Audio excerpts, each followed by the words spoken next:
बिस्मिल्लाहिर्रहमानिर्रहीम। स्टूडेंट्स, मैं आपका टीचर काशिफ रज़ा। आज हम सेकेंड ईयर केमिस्ट्री के अल्कीन्स के रिएक्शन के बारे में स्टडी करेंगे, जिसमें हमारा फोकस जो है वो हाइड्रोजिनेशन ऑफ अल्कीन्स और reaction of alkenes with halogen acid रहेगा। तो सबसे पहली बात कि हाइड्रोजिनेशन जो है वो क्या होती है, इसको ज़रा हम देखते हैं कि what is mean by hydrogenation.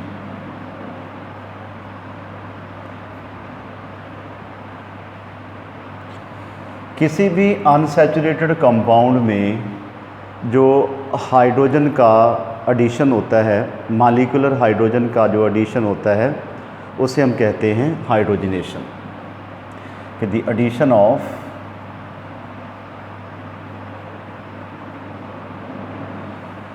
Molecular hydrogen in unsaturated compounds, जैसा कि अल्कीन्स हो गया या अल्काइंस हो गया, उसमें हाइड्रोजन का ऐड होना वो कहलाता है क्या? हाइड्रोजिनेशन कहलाता है। अच्छा, अब इसके लिए जो कंडीशन है, जो कैटलिस्ट यूज़ होते हैं, उनको ज़रा देख लें कि हाइड्रोजिनेशन जब भी हम अल्कीन की करवाएंगे या अल्काइन की करवाएंगे तो उसमें जो बेस्ट कैटलिस्ट हैं वो हैं जी निकल, प्लाटिनम और पैलेडियम।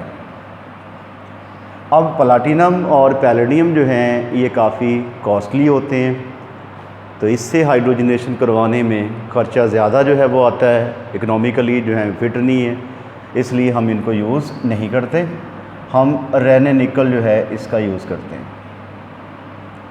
रेने निकल for the hydrogenation of alkyne. और इसके लिए हमें जो प्रेशर देना पड़ता है हाइड्रोजिनेशन के लिए, वो हमें देना पड़ता है 1 to 5 एटमॉस्फेयर। 1 से 5 एटमॉस्फेयर जो है वो हमें प्रेशर देना पड़ता है। और उसके बाद जी कैटलिस्ट हमें यूज़ करना पड़ता है निकल, प्लाटिनम, पैलेडियम। ठीक है। और एक बात आपने और याद रखनी है कि जब भी हम हाइड्रोजिनेशन करवाते हैं हमेशा हीट जो है वो एवॉल्व होती है।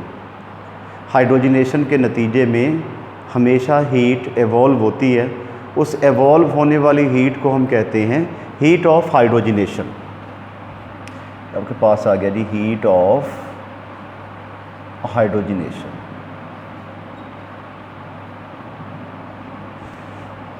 ठीक है। Amount of heat which is released during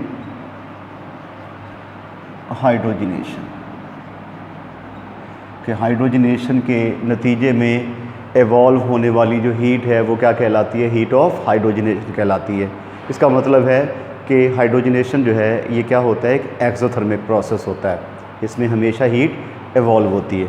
अमूमन जब हम 1 मोल हाइड्रोजन ऐड करते हैं किसी भी कंपाउंड में, अनसैचुरेटेड कंपाउंड में, जो हीट एवॉल्व होती है वो 120 किलो जॉल पर मोल होती है।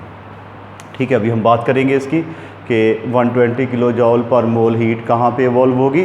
जब हम 1 मोल हाइड्रोजन का किसी भी कंपाउंड में ऐड करेंगे, उसके नतीजे में जो हीट एवॉल्व होगी which is said to be a heat of hydrogenation, वो कितनी होगी?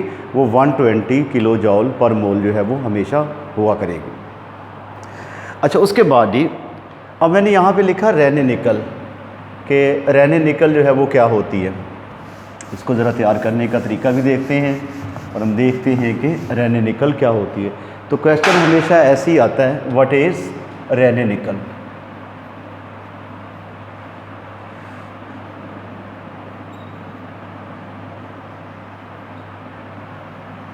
ठीक है। तो Raney nickel is a porous form of nickel, porous form of nickel. ठीक है। पोरस फॉर्म से मुराद है कि इसके ऊपर, इसकी सरफेस के ऊपर जो है वो पोर्स मौजूद होंगे जो इसकी इफ़ेक्टिविटी को, इसकी जो है वो रिएक्टिविटी को मज़ीद जो है वो बढ़ा देंगे। यानी कि निकल के ऊपर एक तो प्योर फॉर्म होती है निकल की, और दूसरा इसके ऊपर स्मॉल पोर्स होते हैं, यानी कि porous form of nickel is said to be a Raney nickel. ठीक है, इसको तैयार करने का तरीका ये होता है कि हम निकल और एलुमिनियम का लेते हैं एलॉय। एलॉय होता है कि अगर 2-3 मेटल्स को मिक्स करके मेल्ट किया जाए, उसके मेल्ट करने के नतीजे में जो हमें नया प्रोडक्ट मिलता है उसको हम एलॉय बोलते हैं। तो हम रेन निकल की प्रेपरेशन के लिए क्या करते हैं, हम उसमें डालते हैं निकल एलुमिनियम का एलॉय और उसका रिएक्शन करवा देते हैं सोडियम हाइड्रोक्साइड के साथ वाटर की मौजूदगी में। ठीक है, अच्छा उसके बाद ये क्या होता है, आपके पास रेन निकल बन जाती है और उसके बाद NaAlO2 बन जाता है और हाइड्रोजन बन जाती है। अब ये जो हाइड्रोजन बनी है ना, देखो आपने मेल्ट किया, उसको मेल्ट करके उसका रिएक्ट करवाया सोडियम हाइड्रोक्साइड के साथ वाटर के साथ। अब इसको हाई टेम्परेचर पे ये रिएक्शन जो है वो करवाते होते हैं, ये सारा मटेरियल मेल्ट हो जाता है। इसके मेल्ट होने से जब हाइड्रोजन बीच में से बबल्स की शक्ल में से निकलती है ना, तो जितना मालिक्यूल हाइड्रोजन के मालिक्यूल का साइज़ होगा ना, उस साइज़ के पोर्स जो हैं वो अपीयर हो जाएंगे उसके अंदर, उसके स्ट्रक्चर के अंदर। तो अब अगर क्वेश्चन आपसे पूछा जाए कि भी उसमें पोर्स कैसे क्रिएट होते हैं, तो उसका जवाब क्या होगा, क्योंकि बीच में से हाइड्रोजन स्कैप होती है, तो जितने एरिया में से हाइड्रोजन निकलेगी वहाँ पे हाइड्रोजन के मालिक्यूल के साइज़ का पोर बन जाएगा। ठीक है, तो रीज़न क्या होगी इसके पोरस होने की, elimination of hydrogen molecule from the product, के जो मोल्टन स्टेट में प्रोडक्ट आपको मिला है ना, उसमें से हाइड्रोजन निकलेगी, वो पोर से जो है वो क्रिएट कर देगी। ठीक है, तो पोरस मटेरियल बनने की ये वजह हो गई। तो रेन निकल जो है वो तैयार करने का तरीका क्या हो गया कि हम निकल एलुमिनियम का जो एलॉय है इसका सोडियम हाइड्रोक्साइड के साथ रिएक्शन करवा देते हैं वाटर की मौजूदगी में, तो आपके पास रेन निकल बन जाती है जिसके ऊपर जो है वो स्मॉल पोर्स, और उन पोर्स का साइज़ और वॉल्यूम कितना होता है, हाइड्रोजन के मालिक्यूल के बराबर होता है उनका मालिक्यूल्स का पोर्स, सॉरी उन पोर्स का जो है वो साइज़ वो हाइड्रोजन के मालिक्यूल के बराबर हो जाता है। तो अब हम रेन निकल को यूज़ करते हैं हाइड्रोजनेशन के लिए। मसलन आपके पास एक कंपाउंड है जी CH3, उसके बाद CH और ये CH3 CH double bond CH2। जब हम इसकी हाइड्रोजनेशन करवाएंगे रेन निकल की मौजूदगी में, तो क्या होगा कि ये बॉन्ड ब्रेक हो जाएगा, जो कि पाई है, पाई बॉन्ड ब्रेक होगा और दोनों हाइड्रोजन के पास, दोनों कार्बन्स के पास एक एक बॉन्ड की कमी हो जाएगी। ठीक है, तो दोनों के पास एक एक बॉन्ड की कमी होगी। अब इधर भी एक हाइड्रोजन आ जाएगा, इधर भी एक हाइड्रोजन आ जाएगा, यहाँ पे आके लग गया, तो हमारा अल्केन किस में कन्वर्ट हो गया, अल्केन में जो है वो कन्वर्ट हो गया। यही प्रोसेस हमने पढ़ा था अल्केन्स की प्रेपरेशन में भी, कि हम अनसैचुरेटेड हाइड्रोकार्बन्स की करवा देते हैं, क्या हाइड्रोजनेशन करवा देते हैं। अच्छा, उसके बाद मैं एक सिंपल रिएक्शन यहाँ पे लिखता हूँ बात को मज़ीद बढ़ाने के लिए, कि आपके पास ना ये CH2 डबल बॉन्ड CH2 है, हम इसका हाइड्रोजन के साथ रिएक्शन करवाएंगे निकल की मौजूदगी में, तो क्या होगा, ये बॉन्ड ब्रेक होगा, आपके पास बनेगा CH2 और CH2। अब इन दोनों कार्बन्स के पास एक एक बॉन्ड की कमी होगी, इधर भी हाइड्रोजन आ गया, इधर भी आ गया। अब हीट कितनी इवॉल्व होगी, 120 किलो जॉल पर मोल। आपको पहले बताया था कि हीट ऑफ हाइड्रोजनेशन क्या होती है, कि एक मोल हाइड्रोजन के ऐड करने से हीट कितनी इवॉल्व होगी, कितनी एनर्जी इवॉल्व होगी, 120 किलो जॉल पर मोल जो है वो हीट वो उसमें इवॉल्व होगी, और इवॉल्व होने वाली हीट जो है वो आपके पास 120 होगी जब हम एक मोल उसमें जो है वो हाइड्रोजन का ऐड करेंगे। ठीक है, ये हीट ऑफ हाइड्रोजनेशन जो है वो कहलाती है। इसी तरह अगर आपके पास जो है वो बेंजीन है, आपके पास हो गया बेंजीन, ये बेंजीन का फार्मूला हो गया कि जिसके अंदर अल्टरनेट जो हैं वो 3 बॉन्ड होते हैं। अब एक के लिए 1 मोल हमें हाइड्रोजन चाहिए, 3 बॉन्ड है तो क्या होगा, 3 मोल हमें हाइड्रोजन के चाहिए। निकल इसमें एज अ कैटलिस्ट डालेंगे और उसके बाद ही तीनों पाई बॉन्ड्स वो ब्रेक हो जाएंगे। ये तीनों पाई बॉन्ड्स ब्रेक हो गए, हर कार्बन के पास एक एक हाइड्रोजन की कमी हो जाएगी और ये 6 हाइड्रोजन है मॉलिक्यूलर फॉर्म में, 3 मॉलिक्यूल हैं। निकल इसके साथ इंटरेक्ट करके इसको एटॉमिक फॉर्म में कन्वर्ट कर देगी और हर कार्बन पे एक एक हाइड्रोजन आके वो लग जाएगा। लो जी, ये आपके पास क्या था, बेंजीन था, आपने बना क्या लिया जी, साइक्लोहेक्सीन बना लिया। साइक्लोहेक्सीन, सिंगल बॉन्ड इसके बीच में डेवलप हो गया। तो हाइड्रोजनेशन की आपको समझ आ गई होगी कि हाइड्रोजनेशन क्या होता है, addition of molecular hydrogen in unsaturated compound. उसके लिए कंडीशंस क्या होती हैं, निकल एज अ कैटलिस्ट यूज़ करते हैं, रेने निकल को, और रेने निकल क्या होती है, निकल की पोरस फॉर्म होती है जिससे निकल की जो एक्टिविटी जो है वो बहुत ज़्यादा हो जाती है, ठीक है, और हमने पोर्स के बनने की वजह भी पढ़ी। अब अगला हमारा जो रिएक्शन है वो है एडिशन ऑफ हैलोजन एसिड, कि हम अल्कीन में हैलोजन एसिड को जो है वो कैसे ऐड करेंगे, addition of halogen acid.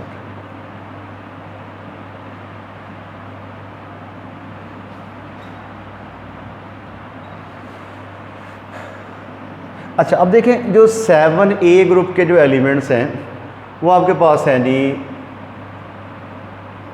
Fluorine, chlorine, bromine और आयोडीन।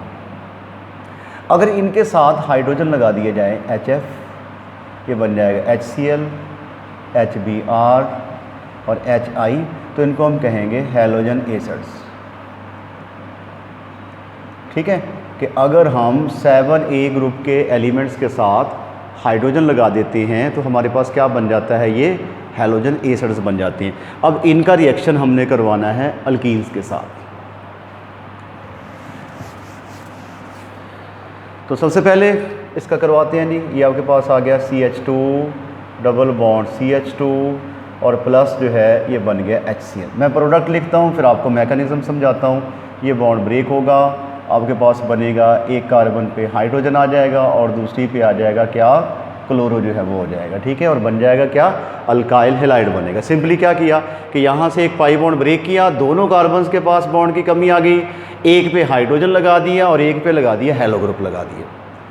क्लियर होगी बात।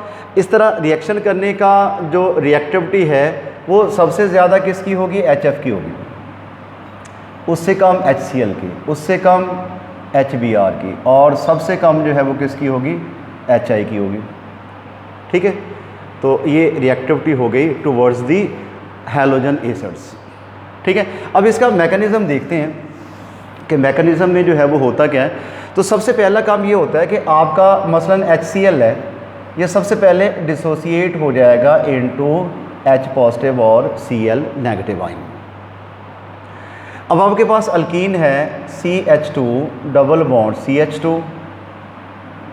अब ये जो H पॉजिटिव आयन है सबसे पहले ये अटैक करेगा डबल बॉन्ड के ऊपर, क्योंकि डबल बॉन्ड जो है, पाई बॉन्ड जो है उसमें इलेक्ट्रॉन्स जो हैं वो काफ़ी आउट ऑफ द प्लेन है। जहाँ पे इलेक्ट्रॉन्स ज़्यादा हों वो कहलाता है न्यूक्लियोफिलिक सेंटर, और जो न्यूक्लियोफिलिक सेंटर है वो इलेक्ट्रोफाइल को फैसिलिटी प्रोवाइड करेगा टू इंटरेक्ट विद इट। अब H पॉजिटिव आयन एक इलेक्ट्रोफाइल है, वो डबल बॉन्ड के ऊपर अटैक करेगा, और डबल बॉन्ड के ऊपर अटैक करेगा तो आपके पास प्रोडक्ट बनेगा CH3CH2 और पॉजिटिव, ये आपके पास बन गया है क्या, कार्बोकेटाइन। कार्बोकेटाइन क्या होता है कि अगर हाइड्रोकार्बन्स के ऊपर पॉजिटिव चार्ज हो तो वो होता है कार्बोकेटाइन। तो आपके पास बन गया कार्बोकेटाइन स्टेप फर्स्ट में। ये पहला स्टेप हो गया आपका हैलोजन एसिड के साथ रिएक्शन के लिए। अब ये जो कार्बोकेटाइन बना है ये एक इलेक्ट्रोफाइल, और यहाँ पे हमारे पास क्या है, क्लोराइड आयन जो कि एक न्यूक्लियोफाइल है, तो नेगेटिव जो है वो पॉजिटिव पे अटैक करेगा। आपके पास क्या बनेगा जी, CH3CH2 और Cl बन जाएगा अल्काइल हैलाइड। यानी कि 2 स्टेप में रिएक्शन होगा। हैलोजन एसिड के साथ अल्कीन्स का 2 स्टेप में रिएक्शन होगा। कैसे, पहले स्टेप में H पॉजिटिव आयन अटैक करेगा डबल बॉन्ड के ऊपर, और दूसरे स्टेप में जो कार्बन के ऊपर पॉजिटिव चार्ज अपीयर हुआ है उसके ऊपर उसका नेगेटिव पार्ट जो है वो अटैक करेगा। सिंपली आपने एक कार्बन पे हाइड्रोजन लगाना है और एक पे जो है वो हेलो ग्रुप लगा देना है, ठीक है। देखें नहीं, अगर आपके पास अनसिमेट्रिकल अल्कीन, अनसिमेट्रिकल अल्कीन यानी कि CI3 और उसके बाद CH double bond CH2, it is unsymmetrical alkyne.